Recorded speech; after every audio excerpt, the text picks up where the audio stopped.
लाबुबू doll कहानी part 5 शहर का श्राप। कारीगर की आत्मा को हराने के बाद मीरा और करण को लगा कि अब सब खत्म हो गया है। लेकिन मंदिर से बाहर आते ही उन्होंने वही बच्चा देखा जिसके हाथ में जली हुई लाबुबू डॉल थी। उसकी हंसी ठंडी थी और जैसे ही उसने गुड़िया उठाई, आसपास के और बच्चे उसके पास आ गए। सभी की आंखें लाल थीं और वे एक साथ चिल्लाए, हम उसकी संतान हैं। भूतों के किस्से पसंद हैं? राम कुमार चैनल को अभी सब्सक्राइब करें। नई और डरावनी कहानियों के लिए घंटी दबाना न भूलें। राम कुमार, जहां डर का नया पता है। धन्यवाद। शहर में दहशत। कुछ ही दिनों में पूरा शहर बदल गया। बच्चे स्कूल जाना बंद कर चुके थे। रात को हर गली में खिलखिलाहट गूंजती। बड़े बुजुर्ग नींद में गायब हो जाते और अगले दिन सिर्फ उनकी परछाई दीवार पर जली हुई मिलती। लोगों ने घर छोड़ना शुरू कर दिया, लेकिन जो भी शहर से भागता वो रास्ते में लापता हो जाता। मीरा और करण की योजना। मीरा ने कहा, अब डॉल को जलाना या दफनाना काम नहीं करेगा। हमें पूरे शहर को बचाने के लिए इस श्राप की जड़ को ही खत्म करना होगा। करण ने पुराने ग्रंथों में खोजते हुए पता लगाया कि इस श्राप को तोड़ने के लिए एक बच्चे की आत्मा को बलिदान देना होगा, यानी किसी मासूम का जीवन देकर ही बाकी सबको बचाया जा सकता था। मीरा चौंक गई। नहीं, हम निर्दोष बच्चे की बलि नहीं दे सकते। लेकिन तभी डॉल उनके सामने प्रकट हुई और बोली, अगर एक की आत्मा नहीं दोगे तो मैं सबकी आत्माएं ले लूंगी। अंतिम करार।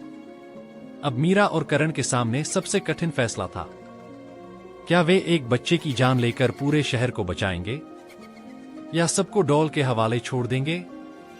उस रात शहर में हजारों बच्चे लाल आंखों के साथ सड़कों पर निकल आए। उनके हाथों में छोटी छोटी लाबुबू डॉल्स थीं और पूरा शहर एक साथ चिल्ला रहा था, अब ये शहर हमारा है। शहर की गलियों में बच्चों की हंसी गूंज रही थी। हर बच्चे की आंखें लाल थीं, हाथ में लाबुबू डॉल थी। उनके बीच खड़ी थी मुख्य डॉल, आधी जली मगर और भी डरावनी।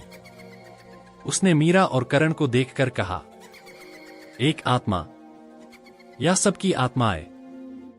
चुन लो। कठिन फैसला। करण ने ग्रंथ उठाया। उसमें साफ लिखा था, श्राप तोड़ने के लिए मासूम की आत्मा को अग्नि में समर्पित करना होगा। मीरा का दिल कांप गया। क्या सच में हमें एक बच्चे की जान लेनी होगी? ये तो उसी पागल कारीगर जैसा काम होगा। डॉल हंसने लगी। तुम्हें लग रहा है तुम अलग हो, लेकिन अंत में सबको वही करना पड़ता है जो मैं चाहती हूं। अनोखा उपाय। करण ने अचानक कहा, नहीं, हम किसी मासूम को नहीं मारेंगे। लेकिन अगर शर्त आत्मा की है तो क्यों न मैं अपनी आत्मा दूं? मीरा चौंकी। नहीं करण, अगर तुमने ये किया तो तुम हमेशा के लिए उसके कैदखाने में चले जाओगे। लेकिन करण ने दृढ़ होकर कहा, किसी एक को तो रुकना ही होगा। अगर मैं ना गया तो पूरा शहर खत्म हो जाएगा। बलिदान। करण आगे बढ़ा और मंत्र पढ़ते हुए खुद को अग्निकुंड के सामने खड़ा कर लिया। हे लाबुबू, मेरी आत्मा ले ले, लेकिन बच्चों को छोड़ दे। जैसे ही उसने मंत्र पूरा किया, अग्निकुंड की लपटें ऊपर उठीं और करण की आत्मा धुएं में समा गई। बच्चों की आंखें धीरे धीरे सामान्य हो गईं, उनकी डॉल्स राख में बदल गईं। शहर में पहली बार शांति छा गई। लेकिन मीरा ने चारों ओर देखा। सब कुछ सामान्य लग रहा था, लेकिन जब उसने राख के ढेर को देखा तो उसमें से धीरे धीरे एक नई डॉल बन रही थी। उस डॉल की आंखें अब लाल नहीं बल्कि नीली थीं और उस पर करण का चेहरा उभर आया था। डॉल मुस्कुराई और बोली, अब मैं लौटूंगा, लेकिन तुम्हारे अपने रूप में। तो दोस्तों, कैसी लगी आज की कहानी? अगर आपको डरने में मजा आया तो राम कुमार चैनल को अभी सब्सक्राइब करें और घंटी दबाना न भूलें ताकि हमारी कोई भी नई और डरावनी कहानी आपसे मिस न हो। मिलते हैं अगली बार एक और